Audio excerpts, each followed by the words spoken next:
우리 하나님께서 우리에게 주시는 말씀 우리 보도록 하겠습니다. 오늘 이제 마지막에 우리 주기도문 강해의 마지막 우리 마태복음 6장 9절에서 13절 같이 한 목소리로 우리 봉독하도록 하겠습니다. 마태복음 6장 9절에서 13절 같이 읽겠습니다. 시작. 그러므로 너희는 이렇게 기도하라. 하늘에 계신 우리 아버지여, 이름이 거룩히 여김을 받으시오며 나라가 임하시오며 뜻이 하늘에서 이루어진 것 같이 땅에서도 이루어지이다.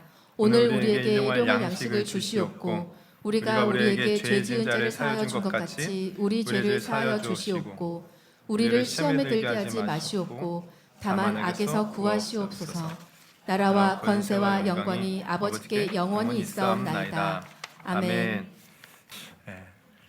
예, 우리 말씀 우리 듣는 시간 갖겠습니다. 우리 마태복음 6장 9절에서 13절을 본문으로 너희는 이렇게 기도하라. 이제 마지막 시간이에요. 그래서 오늘은 이제 송영과 아멘에 대해서 우리가 좀 나누려고 합니다. 이제 우리 주기도문 우리가 이제 하나님 하늘에 계신 우리 아버지여부터 시작해서 우리가 쭉 한 구절 한 구절 살펴봤는데요.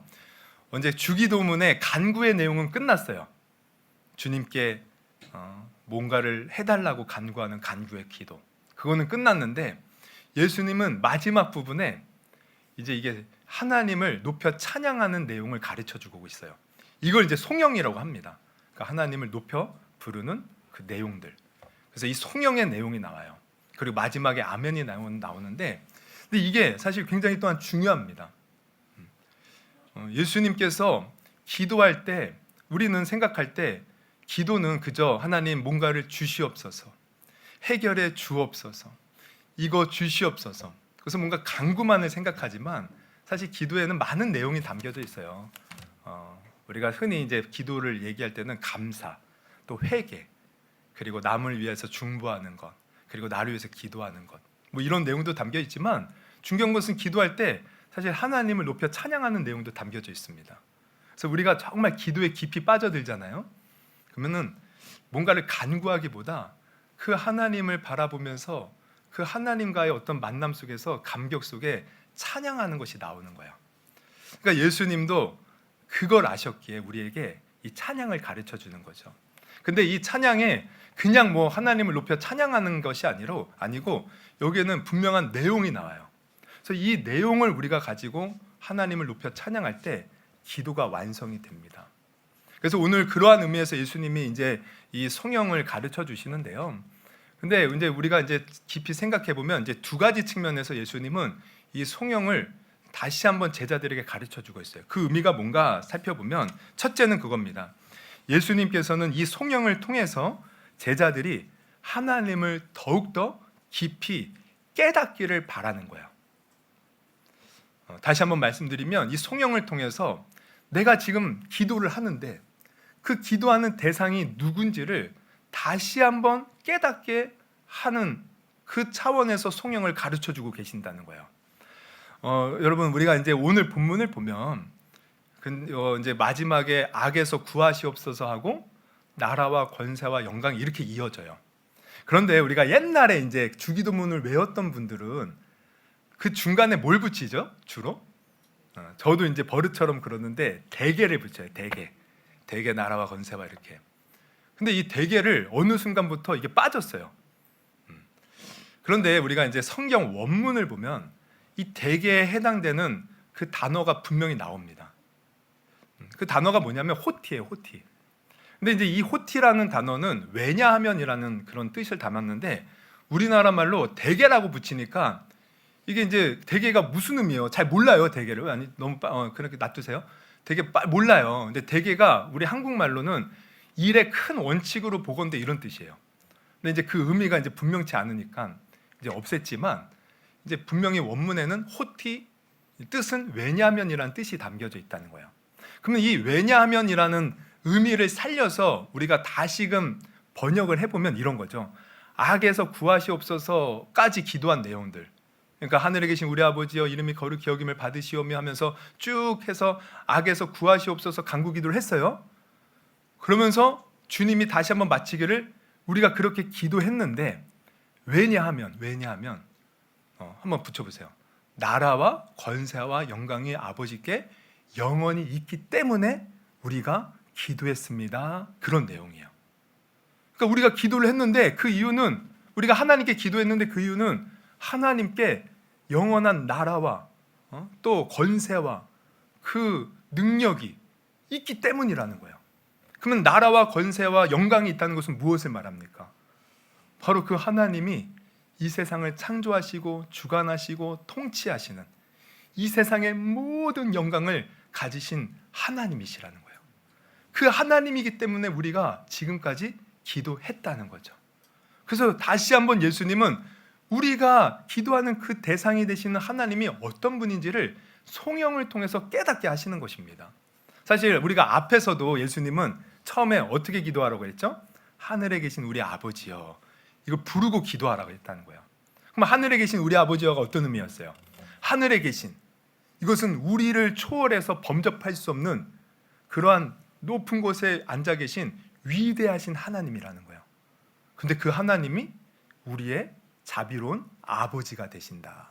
그러니까 이거를 먼저 기억하고 그 대상을 생각하면서 기도하라고 가르쳐 주셨는데, 마지막에도 마찬가지예요. 우리가 쭉 정신없이 기도했는데, 그러나 우리가 놓치지 말아야 될 부분은 바로 우리 하나님이 이 세상의 모든 권세와 영광을 가지신 위대하신 하나님, 우리가 기도한 모든 기도를 들으시고 응답하실 수 있는 전능하신 하나님, 이거를 기억하고 너희가 기도하라는 거예요. 할렐루야. 그래서 여러분, 우리는 정말 우리가 기도하는 분이 어떤 분인지를 알고 기도해야 돼요. 이 말은 우리가 그분이 누군지를 알잖아요. 그러면 정말 제대로 우리가 기도할 수 있다는 거예요. 왜 제가 보면은 많은 사람들에게 기도하라 기도하라 해도 기도하지 않은 이유를 가만히 생각해 보면 이거 같아요. 하나님이 정말 누군지를 제대로 모르니까. 정말 그분이 누군지를 제대로 안다면 우리가 하나님 앞에 기도하지 않을 수가 없을 거예요. 하나님만이 이 세상을 통치하시는 분이시고, 하나님이 우리의 기도를 응답하시는 분이시고, 우리를 구원하실 수 있는 분이신데, 우리가 그 하나님을 안다면 그 하나님 앞에 기도하지 않을 수가 있을까요? 그래서 우리가 하나님을 제대로 우리가 믿으려면 정말 믿음이 있어야 돼요. 하나님에 대한 믿음. 그분에 대한 믿음이 없다면 우리가 지금 예배드리고 기도하는 그 모든 것들이 무슨 소용이 있겠습니까? 그래서 히브리서 기자는 히브리서 11장 6절에 이렇게 말했죠. 우리 한번 같이 읽어볼까요? 믿음이 없이는, 시작. 믿음이 없이는 하나님을 기쁘시게 하지 못하나니 하나님께 나아가는 자는 반드시 그가 계신 것과 또한 그가 자기를 찾는 자들에게 상 주시는 이심을 믿어야 할지니라. 할렐루야. 여러분, 하나님은 정말 우리에게 은혜를 주시는 분이신 줄 믿으십니까? 우리의 죄의 문제, 저주의 문제, 고통의 문제를 해결해 주시는 주님이심을 믿으십니까? 오늘도 우리에게 큰 은혜를 주실 것을 믿으십니까? 여러분, 그 믿음으로 오늘도 주님 앞에 온전히 나아갈 수 있기를 주님의 이름으로 축원합니다. 그러니까 이 믿음이 있어야 돼요. 그래야 우리가 기도하는 거죠. 우리 아버지, 제가 저번에도 말씀드렸지만 우리 아버지는요, 좀 저와 성향이 비슷했던 것 같아요. 좀 이렇게 온순하시고 온화하시고, 뭐 그렇다고 제가 그런 건 아니지만 뭔가 또 잘못 얘기하는 거 아니에요. 좀 내가 뭐 그런 것처럼 느껴지는데, 근데 우리 아버님은 온화하시고 되게 착하셨어요. 근데 한 가지 제가 이제 불만이 뭐냐면, 너무 착하시니까 세상 물정을 잘 모르시는 것 같아. 누가 뭔가를 얘기하면 기가 얇아서 그 말에 막 따라가는 거죠. 그래서 항상 이제 저한테 이제 뭘 얘기하시냐면, 다 좋으신데 늘 뭔가 약간 헛된 망상에 빠져서 저한테 이제 그러시는 거예요. 늘, 야, 조금만 기다려봐라. 삼촌이랑 지금 필리핀에서 어떤 사업을 하고 있는데 그게 잘 되면 우리 부자가 될 수 있다. 그래서 우리가 부자가 되면 너 유학도 보내주고 좋은 차도 사주고 아주 그냥 좋은 집에서도 살게 해주고 그렇게 해줄게. 맨날 이제 그런 얘기를 하는 거예요. 그럼 저는 그 얘기를 들을 때마다 짜증이 나요. 왜냐하면 우리 아버지를 보면 절대 그럴 가망성이 보이지를 않거든요. 지금 그 능력을 봐도 그렇고 살아가는 모습을 봐도 그렇고 절대 그런 일은 내 삶에 일어날 것 같지가 않은 거예요. 아버지가 하는 말씀들은 하나도 이루어질 것 같지 않은 거예요. 왜? 내가 보니까 능력이 없어 보이거든요. 그러니까 그 말을 아무리 해도요, 물론 저 좋으라고 하는 말씀이겠죠. 저 힘내라고. 근데 오히려 저는 그 말을 듣고 막 짜증이 나고 기운이 빠지는 거예요. 왜? 믿어지지 않으니까. 여러분, 이처럼 우리가 하나님을 믿어도요, 하나님이 믿어지지 않으면 사실 우리가 신앙생활에도 힘이 없습니다. 내가 하나님을 믿는다고 말은 하지만 그 하나님이 어떤 분인지를 제대로 모르면 내가 기도한다고 해도, 뭔가 말씀을 본다고 해도 뭔가 힘이 없어요. 그러니까 우리가 신앙생활할 때 가장 중요한 것은 하나님이 누군지를 분명히 알고 믿는 것입니다. 성경을 보면 그 하나님은 이 세상을 창조하신 분이시라는 거예요. 모든 신 중에 뛰어난 신이시고, 이 세상을 주관하시는 분이시고, 전쟁에 능하신 분이시고, 뿐만 아니라 영원히 죽을 수밖에 없는 우리를 위해서 아들 예수를 보내셔서 누구든지 그 예수를 믿기만 하면 죄 사함을 받고 영원한 지옥 형벌에서 건져주시고, 또 우리의 저주의 문제, 고통의 문제를 해결해 주신다는 거예요. 그래서 복음서를 봐요. 그 하나님이 보내주신 예수님을 진짜 믿음으로 나간 사람들마다 죽음에서 살림을 받는 사람도 있고, 중풍병에서 고침을 받는 사람이 있고, 평생 장애인에서 고침받는 사람이 있고, 12해 동안 꼬부라져서 조금도 펴지 못하는 자가 다시 펴지는 역사가 일어나고, 또 12해 혈혈증을 앓던 여인이 자기의 모든 것을 의사에게도 보여도 고치지 못했던 자가 고침받는 역사가 바로 그 하나님을 믿는 자들을 통해서 이루어졌다는 것을 여러분 아시기를 바랍니다. 그래서 우리에게 필요한 것은 믿음이라는 거예요. 예수님은 다시 한번 기도할 때 이 송영을 가르쳐 주므로 너희들이 지금 기도하는 그 하나님이 어떤 분인지를 다시 한번 제대로 깨달아야 한다는 것을 알려주고 있는 것입니다. 그래서 나라와 권세와 영광이 아버지께 영원히 있다. 우리가 기도하는 분은 바로 그러한 분이다. 여러분, 오늘 우리가 이 사실을 분명히 깨닫기를 주님의 이름으로 축원합니다. 이게 송영의 첫 번째 의미예요. 내가 기도하는 대상이 누구인지를 다시 한번 깨닫고 그분을 높이는 것. 그리고 두 번째는 우리가 그 하나님을 깨달았다면 이제는 어떻게 해야 돼요? 감격에 차서 기쁨으로 그 하나님을 예배하고 기도하고 그 하나님과 동행하라는 거죠. 그러니까 알았다면, 여러분 알면 우리는 감격에 찰 수밖에 없어요. 여러분, 우리가 지금은 이제 겨울을 보내지만 겨울이 되기 전에 우리가 가을, 여러분 올해 가을 이렇게 뭐 단풍 구경하러 다녀오신 분 계십니까? 뭐 이렇게 재미없게 사셔요. 좀 단풍도 보고 그러시지. 다 보고 오셨죠? 제가 보고 알기로는 다 보고 오신 것 같아요. 해외도 갔다 오신 분도 있고. 우리 단풍이나 막 이렇게 자연 경강, 아름다운 자연 경강을 보면 어떤 마음이 들어요? 탄식이 나오죠. 와, 아름답다. 와, 멋지다. 와, 이런 탄식. 그러니까 사실 이 송영이요, 탄식입니다. 탄식. 우리가 믿는 그 하나님은 이 세상을 창조하신 너무나도 아름다우신 분이셔요. 그리고 우리를 누구보다도 사랑하시는 분, 사랑하셔서 아들까지도 내어주는 그 놀라운 은혜를 베풀어 주신 주님. 그래서 우리가 그 하나님을 제대로 깨닫잖아요. 탄식이 나오는 거예요. 감격이 나오는 거예요. 야, 이 하나님이 이런 분이시구나. 그리고 그 하나님이 위대하신 분을 깨달으면 사실 우리 삶 속에 두려운 일들이 얼마나 많이 있습니까? 걱정 근심이 얼마나 많이 있습니까? 별로 없으신 것 같아요. 저만 항상 두려워하는 것 다 아마 있는 줄 아는데, 여러분 우리가 하나님을 제대로 깨닫잖아요. 그 속에서 우리는 힘을 얻을 수 있는 거야. 분명히 뭔가 문제가 있고 어려움이 있는데 내가 기도하면서 하나님을 제대로 깨달으니까 그 문제가 더 이상 문제로 보이지 않고 하나님이 우리와 함께 하시니 능히 이길 믿음이 생기는 겁니다. 그 속에서와 감격에 차서 찬양이 나오는 것, 바로 그것을 주님이 알려주고 계시는 거예요. 여러분, 우리 이게 학교 다닐 때 역사 시간이나 사회 시간에 우리 종교개혁에서 아마 종교개혁에 대해서 다 배우셨을 거예요. 종교개혁을 처음으로 이제 이룬 사람이 우리 루터 아시죠?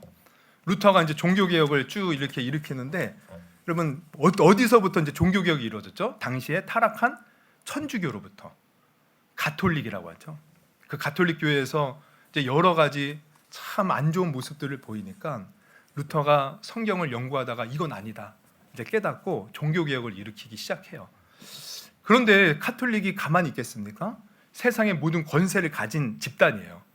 당시에 황제도 교황도 세상의 권력을 가지고 이 가톨릭을 이렇게 이끌어가던 사람들이 다 권력자들이 모여 있죠. 그러니까 루터가 이제 반기를 든 거죠, 거기에.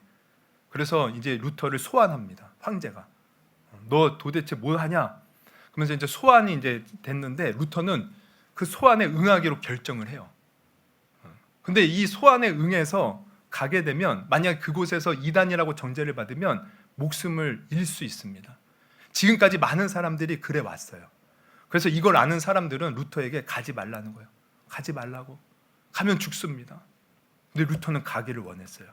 왜냐하면 분명히 가톨릭은 잘못됐거든요. 이거를 자기가 밝히고 싶었던 거예요. 그래서 이제 그 황제와 교황이 이제 소환한 보름스라는 곳에 갑니다. 가서 이제 시간이 지나서 이제 다음 날이 그 황제와 교황 앞에 서는 날이에요.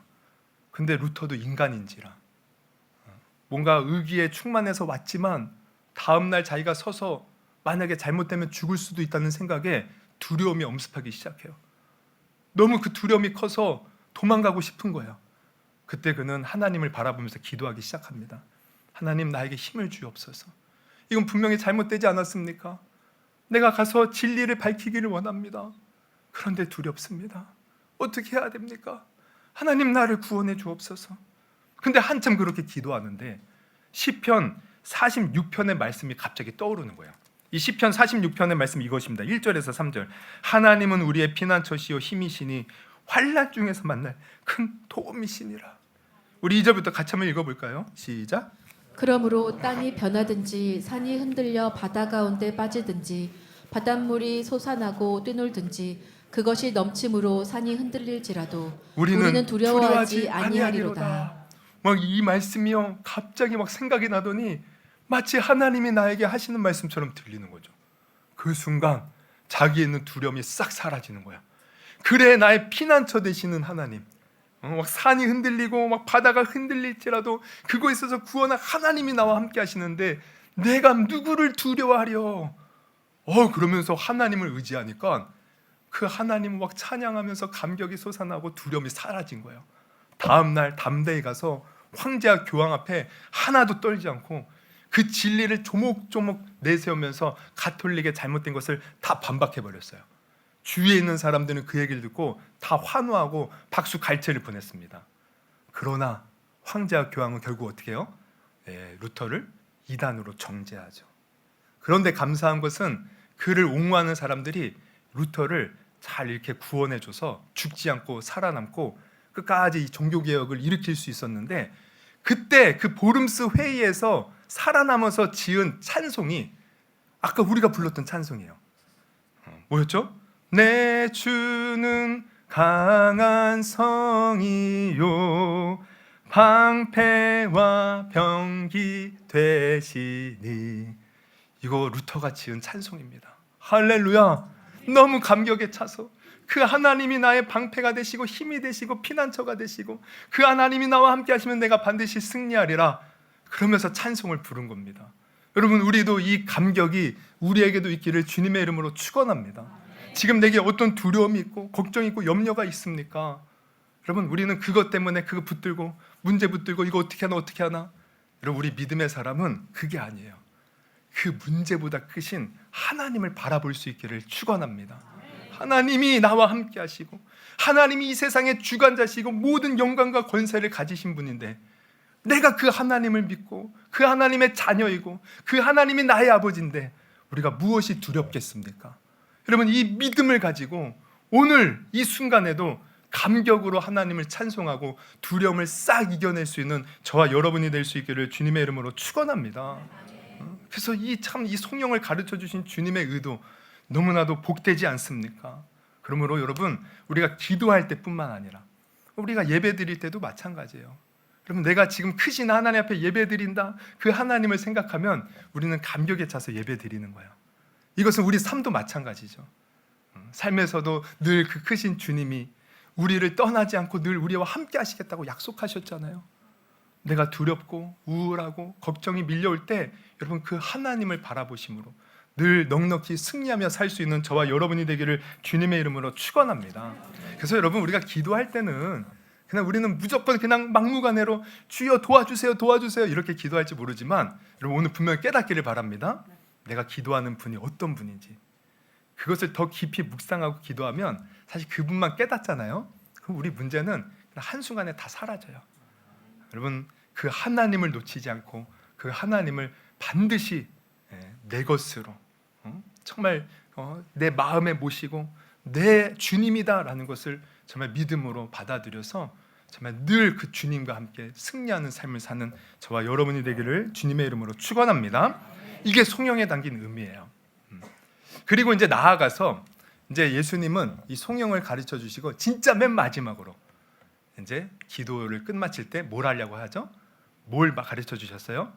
아멘, 아멘, 아멘. 그러니까 예수님이 주기도문에서 아멘 가르쳐 주셨기에 오늘날 우리가 아멘 하는 겁니다. 아멘. 우리 기도 끝나고 아멘 하잖아요. 아멘. 그러면 여러분 왜 아멘 하셔요? 왜 아멘 하셔요? 아멘의 의미가 무엇이죠? 이렇게 많은 사람들이 아멘의 의미를 잘 모르기도 하지만 또 아시는 분들도 아시죠? 아멘은 크게 두 가지 의미예요. 첫째는 그겁니다. 이 아멘은 원래 진실로 진실하다라는 의미가 담겨져 있어요. 아멘. 그래서 우리가 예수님 이제 복음서를 보다 보면 예수님이 진실로 진실로 내가 너희에게 이르노니 하면서 말씀을 하실 때가 있어요. 근데 이걸 원문으로 보면 아멘 아멘입니다. 그러니까 예수님이 뭔가를 말씀하실 때 내가 진실하게 말한다. 진짜로 말한다. 이 얘기죠. 그래서 아멘은 진실로예요. 그러면 우리가 기도할 때 내가 아멘 했다는 것은 뭘 말합니까? 하나님 앞에 내가 진실하게 기도했습니다. 이걸 고백하는 거죠. 그러면 중요한 것은 진짜 우리가 진실해야 된다는 거예요. 기도할 때 우리가 진실하지 못하면 안 된다는 거죠. 내가 아멘 해놓고 진실하지 못한다. 그럼 그 진실하지 못한 기도를 우리 하나님께서 들으시겠어요? 정말 하나님이 우리의 기도를 듣기를 원하신다면 내 기도가 진실해야 돼요. 그럼 진실한 것은 무엇을 말합니까? 여러분 진실한 건 뭐예요? 우리가 진실하면 그냥 뭐 거짓이 없는 것, 뭐 꾸밈이 없는 것, 뭐 이렇게 생각할 수 있지만 성경에서 말하는 진실은 여러분 잘 아세요? 성경에서 말하는 진실은 겉과 속이 똑같은 걸 의미해요. 겉과 속이 똑같아요. 그러니까 내가 주님을 믿는다면 속으로만 믿는 것이 아니고 그 믿음은 겉으로 나와요. 내가 주님의 자녀라면 말로만 자녀가 아니고 실제 내가 자녀로서 살아가는 거예요. 겉과 속이 똑같아야 돼요. 내 믿음과 나의 삶이 일치해야 돼요. 그러면 이 겉과 속이 다르다는 것을 표현하면 그 말은 뭘 말할까요? 겉과 속이 다른 것. 진실하지 못한 것의 반대는 뭘까요? 겉과 속이 다르다는 것이기에 이것은 위선입니다. 가식이고 외식하는 것.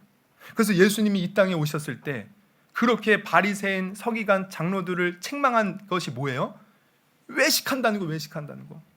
겉으로는 율법을 막 철저히 지키는 것처럼 보이고 막 성전에서는 그들이 거룩한 것처럼 보였지만 그들의 이면을 보니까 온갖 나쁜 짓 하고 있어요. 온갖 못된 짓 하고 그 권력과 지위를 가지고 다른 사람 괴롭히고 있고 그래서 예수님이 그렇게 회칠한 무덤이요 외식하는 자들이요 하면서 그들을 책망했던 거예요. 그러면 이것은 우리도 마찬가지죠. 우리가 교회 다니면서 내가 외식적으로 신앙생활한다. 즉 겉과 속이 다르게 교회에서는 거룩한 척 신실한 척하면서 세상에 나가서는 우리가 못되게 산다면 여러분 이것은 진실하지 못한 겁니다. 그럼 우리는 진실하지 못한 자가 아니라 하나님 앞에 정말 진실한 자가 될 수 있기를 주님의 이름으로 축원합니다. 제가 어제 이렇게 뭔가 이렇게 자료를 찾다가 영상을 이렇게 보게 됐는데 이제 뉴스예요. SBS 뉴스였던 것 같아요. 뭐 뉴스 헌터 뭐 그런 건데 뭐 변호사 2명이 나와서 어떤 한 사건을 이제 서로 얘기하면서 하는데 그 사건이 뭐냐면 어떤 그 데이트 폭력이죠. 그러니까 어떤 남자친구가 여자친구를 심하게 폭행한 거예요. 근데 이제 그 타이틀 이제 제목이 뭐냐면 교회 집사, 천사가 떴던 교회 오빠였어요. 그러니까 이분이 뭐 동네 어떤 모임에서 만나게 되었는데 평판이 교회 다니는 집사로서 아주 그냥 천사 같은 사람이었던 평판이 있었던 거예요. 그러니까 그런 평판도 있고 하니까 안심하고 만난 거죠. 근데 만났는데 이거 웬걸? 사람들 앞에 있을 때는 천사 같아요 정말. 근데 둘이 있을 때는 막 폭언을 일삼고 심지어는 이제 때리기 시작하는데 이 때리는 게요 정말 이게 웬만한 사람이 그렇게 할 수 없는 거예요. 근데 그 내용을 보는데 또 왜 하필 교회 오빠 왜 교회 정말 너무 마음이 아프더라고요. 그러니까 세상 사람들도 그러잖아요. 교회 다니는 사람들 뭐 교회에서는 막 주여 주여 하면서 막 찬양하고 주여 주여 하면서도 막 나쁜 놈이라고 욕하잖아요. 왜 그렇습니까? 우리가 진실하지 못해서 그런 거예요. 여러분 성경을 보면 진실을 우리에게 요구하고 있어요. 우리가 디모데 이제 그 전설을 보면요.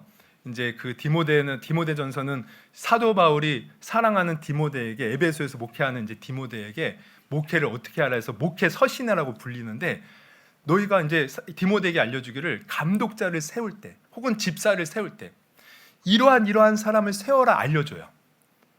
그러니까 오늘날 이제 우리로 보면 목사를 세우거나 뭐 직분자들을 이제 뭐 장로나 권사를 세울 때 그런 조건들인 거죠.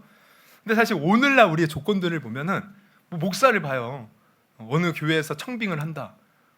뭔가 학벌을 보죠. 그 사람의 능력을 보죠. 그러니까 우리가 뭐 직분자를 세울 때도 마찬가지예요. 뭐 제자 훈련을 얼마나 했는지, 성경 통독을 얼마나 했는지, 헌금을 얼마나 했는지, 예배를 얼마나 빠지지 않고 드리는지 이거 보잖아요. 근데 성경은 조건이 좀 달라요. 그게 아닙니다. 뭘 보는가 봤더니 그의 삶을 보는 거예요.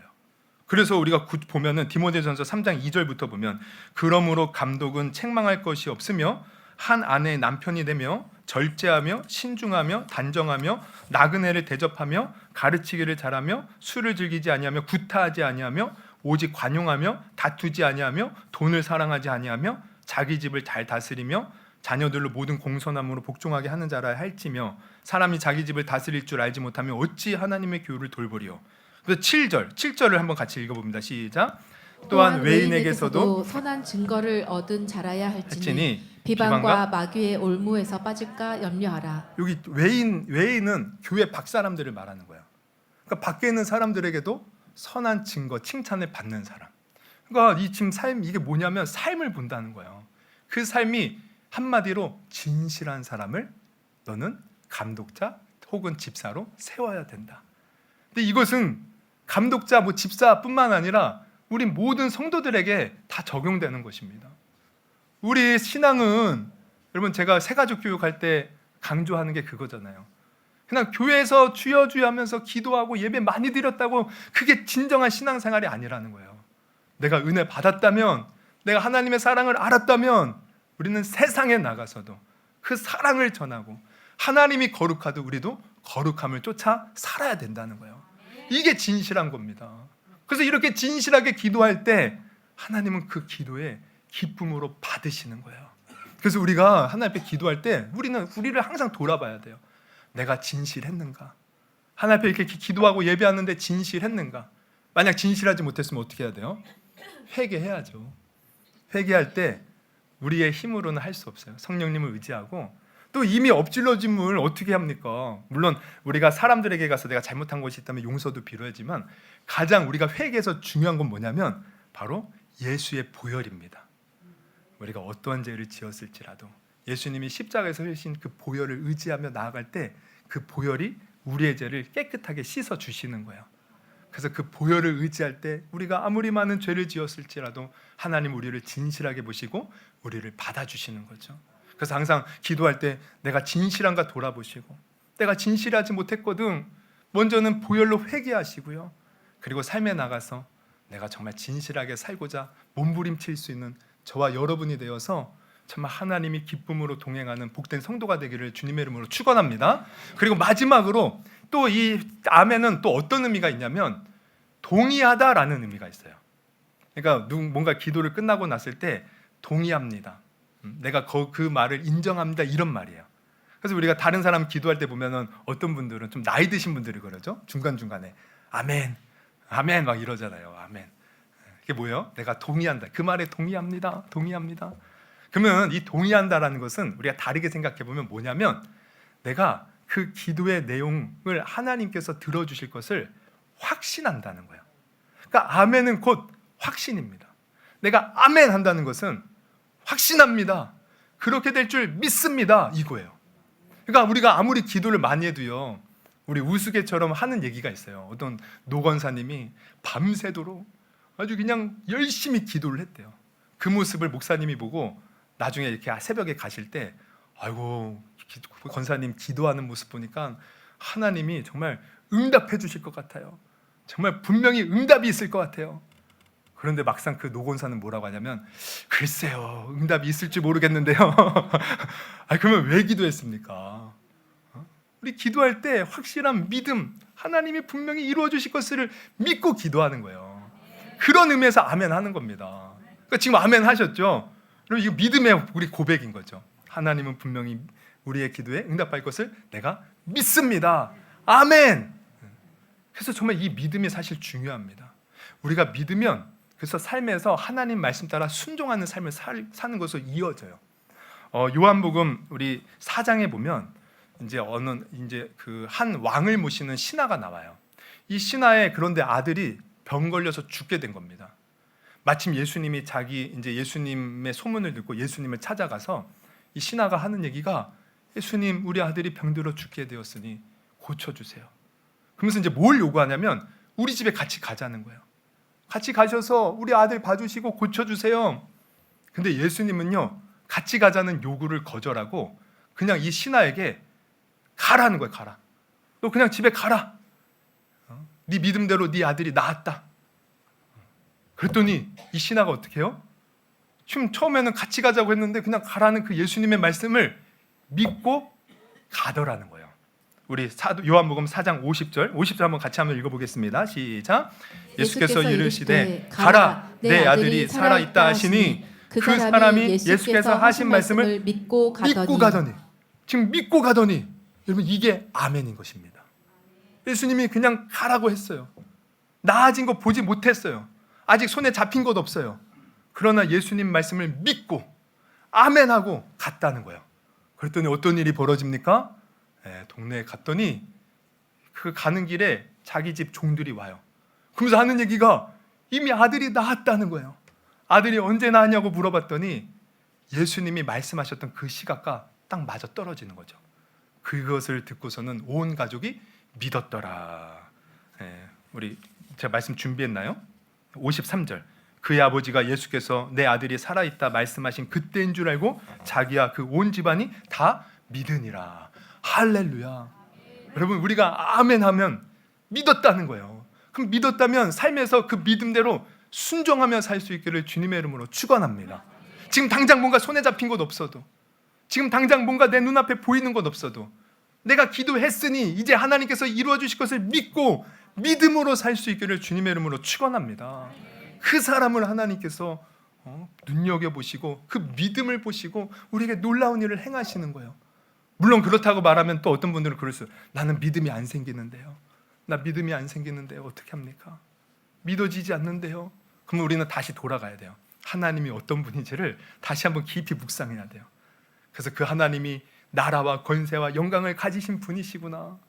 이것을 깊이 묵상 가운데 또 기도 가운데 깨달아지면 여러분 이 믿음도 우리 가운데 분명히 성령님의 도우심으로 생겨날 줄 믿습니다. 그래서 그 믿음으로 여러분 우리에게 어떠한 걱정과 근심과 문제거리가 있을지라도 그 믿음을 가지고 하나님과 함께 늘 기쁨을 누리며 승리하는 삶을 살 수 있기를 주님의 이름으로 축원합니다. 할렐루야. 여러분 이게 송영과 아멘에 담긴 의미였습니다. 그래서 이렇게 오늘부로 이제 주기도문 강해 모두를 마쳤어요. 그래서 이 주기도문은 제가 서두에도 말씀드렸지만 주기도문은 뭘 우리가 줄여서 얘기하는 거죠? 주님이 가르쳐 주신 기도문. 그게 주기도문이죠. 근데 제가 말씀드렸지만 이것은 단순히 주님이 그냥 너 이렇게 기도해 해서 가르쳐 주신 기도가 아니라는 거예요. 그냥 너 이제 이렇게 내 제자가 되었으면 너는 이렇게 기도해야 돼. 너 이렇게 기도 안 해봐? 혼날 줄 알아? 너 내 제자에서 제명될 줄 알아? 이런 의미에서 가르쳐 준 게 아니고 이 기도를 함으로 말미암아 복 받으라는 겁니다.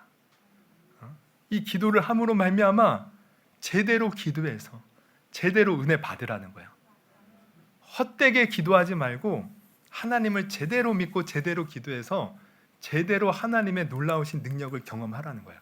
그래서 이 주기도문은요 주님이 가르쳐 주신 기도라고 우리는 정의할지 모르지만 진짜 우리가 제대로 정의하면 이겁니다. 주님이 축복의 자리로 우리를 초청하는 초청장이 되는 거예요. 초대장.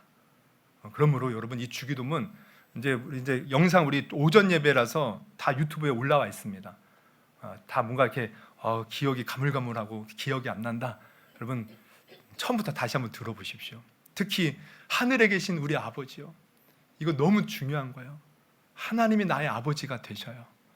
이것만 제대로 알아도요, 우리 정말 눈물 속에서 감격 속에서 하나님 앞에 기도하고 예배드릴 수 있습니다. 그 크신 하나님이 우리 아버지가 되신다는 거예요. 여러분 주기도문은 이렇게 축복의 자리를 우리를 초청하는 초청장입니다. 이 주기도문을 통하여서 우리의 삶에 여러분 흔들림이 없이 믿음으로 주님과 동행하며 정말 하나님이 주시는 그 놀라운 축복을 누리기에 부족함이 없는 저와 여러분이 되기를 주님의 이름으로 축원합니다. 우리 한번 기도해 보겠습니다. 한번 두 눈을 감고 기도하실 때 여러분 한번 오늘 내용을 기억해 보십시오. 성령, 하나님이 나라와 권세와 영광을 가지신 분이시라는 것을 높여 찬양할 때 우리가 그것을 깨달으면 감격이 있는 거예요. 그것으로 말미암아 우리의 두려움이 사라집니다. 걱정 근심이 사라집니다. 주님은 이것을 우리에게 요구하기 위해서 알려주시는 거예요. 여러분 정말 내가 하나님을 믿는다고 했는데 지금까지 어떤 하나님을 믿었습니까? 우리 다시 한번 나를 위해서 아들을 보내주신 하나님, 천지 만물을 주관하시는 하나님, 우리를 끊임없이 사랑하시는 하나님, 그 하나님을 기억할 수 있기를 바라고요. 또 우리가 아멘, 확신합니다, 동의합니다, 내가 순종하겠습니다, 우리가 결단하기를 바라고요. 그리고 또 하나님이 진실하듯 나도 늘 진실하게 살겠습니다. 한번 우리가 그렇게 기도했으면 좋겠습니다. 우리 한번 들은 말씀 놓고 정말 그 은혜 또 중간중간 은혜가 되는 말씀이 있었을 거예요. 우리 그 말씀 붙들고 한번 주여 크게 한번 부르고 우리 기도하며 주님 앞에 나아가도록 하겠습니다. 주여